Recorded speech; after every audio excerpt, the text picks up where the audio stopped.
was just watching Glennis Grace and her covers of songs on America's Got Talent.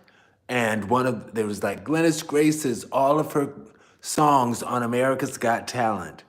And one of the songs that she did on Glennis Grace is an exceptional vocalist. Glennis Grace is the one who does a lot of Whitney Houston covers as her thing because she can actually sing and produce the vocals well. One of the songs that she sang on America's Got Talent, which was interesting because, and I'm just thinking about this, she did Sinead O'Connor's song Nothing Compares to You, which was kind of like, that song came out when I was a kid. I'm live. And but it was 90 something, I think. And I never really thought of it that much. It was like early 90s, so I think I might have been 10 or less when it came out. And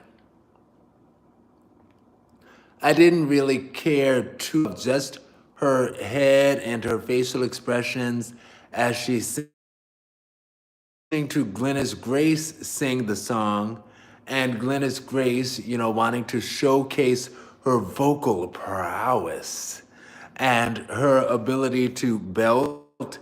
She actually put a number of key changes in the song, and she did it well, and her voice works well with stuff like that, and she performed it well. And listening to the lyrics as Glennis Grace was singing it, I was like, I wonder how Sinead O'Connor did the vocals in that song to those lyrics. And I went ahead and pulled up Sinead O'Connor's version of Nothing Compares to You and watched the video.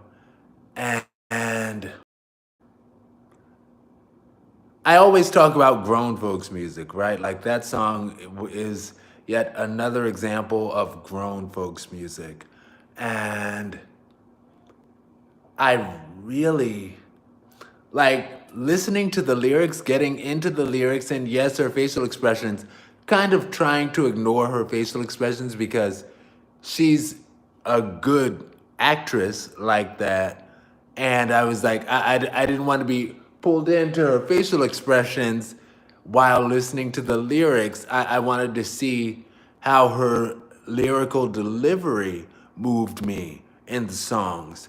And she is exceptional. I see why that song is one of those songs that went down in history as amazing. Like, I didn't get it when it was new because I was a kid, and I was like, oh,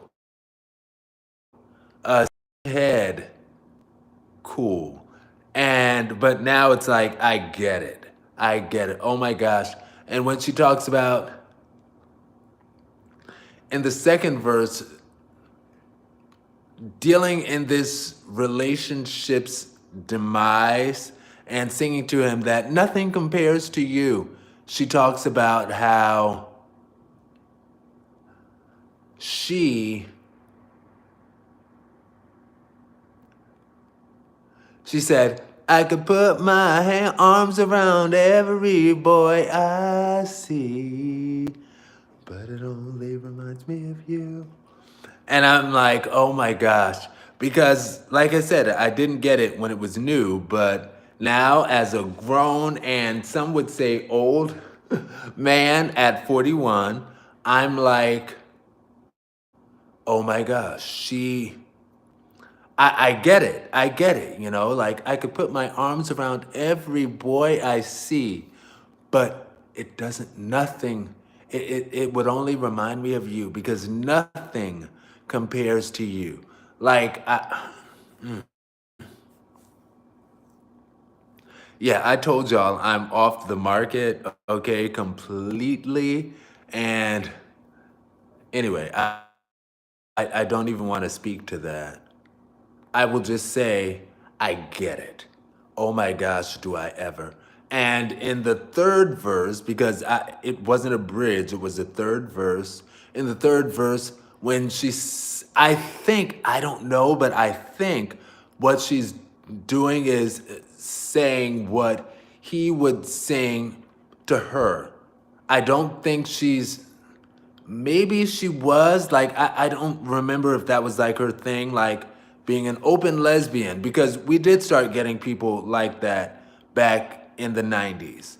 I don't think that was her thing. So I assume that when she says, all the flowers that you planted, mama, in the backyard. I assume that was her representing the man in the relationship who nothing compares to, and not her singing to her lesbian lover. Maybe it was, though. I don't know. I need to look that up. Okay, Google. Was Sinead O'Connor a lesbian? Is. On the website, thepinknews.com, they say, in an interview with Curve magazine in 2000, she described herself as three-quarters heterosexual, a quarter gay. Thank you. There's that convoluted answer that we certainly would give back in the day, but she said in an interview in the early 2000s, she's like, I'm 2/3 or no, 3/4 heterosexual, but yes, I'm 1/4 lesbian. And it's like that's the kind of thing that we would say back in the day, because it's like, well, I don't want to say that I'm totally gay, but okay, anyway, okay.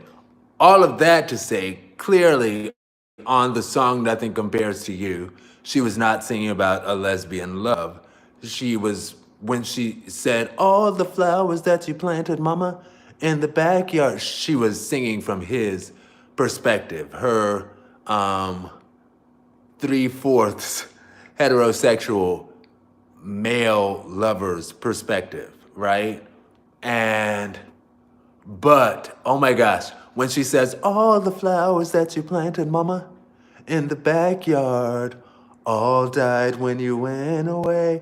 It's like, oh my gosh, what lyrics come through Sinead O'Connor? And if I recall, that is how you pronounce Sinead O'Connor.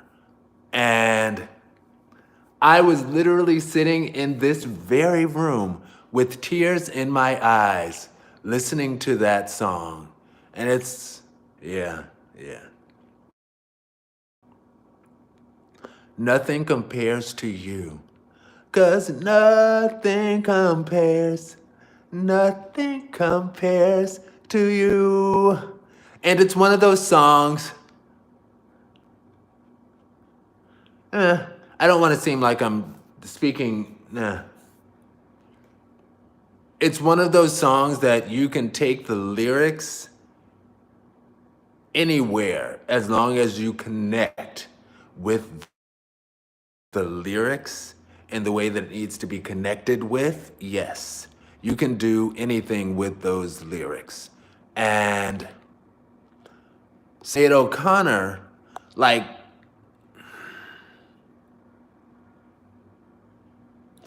going from chest voice to head voice on some of those parts, it was like, ooh, because a lot of people have range and things. Glennis Grace is an example of a person who can go from chest voice to head voice seamlessly, and it works well. And Sinead O'Connor, the way that she did it in that song, what, who, Sinead O'Connor's song, Nothing Compares to You. Okay, Dragon, okay.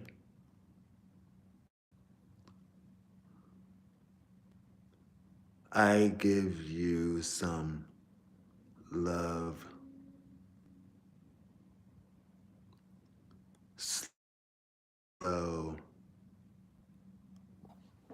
Yeah, uh-huh.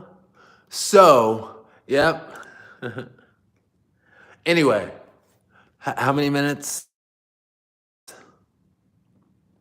Too many. Although it's a live, so I ramble on lives. Anyway, Sinead O'Connor's song "Nothing Compares to You," primo. Okay, absolutely love it. I added it to my playlist because I am in deep like with that song. Talk to y'all later, social media family. Peace. Stay blessed. All right.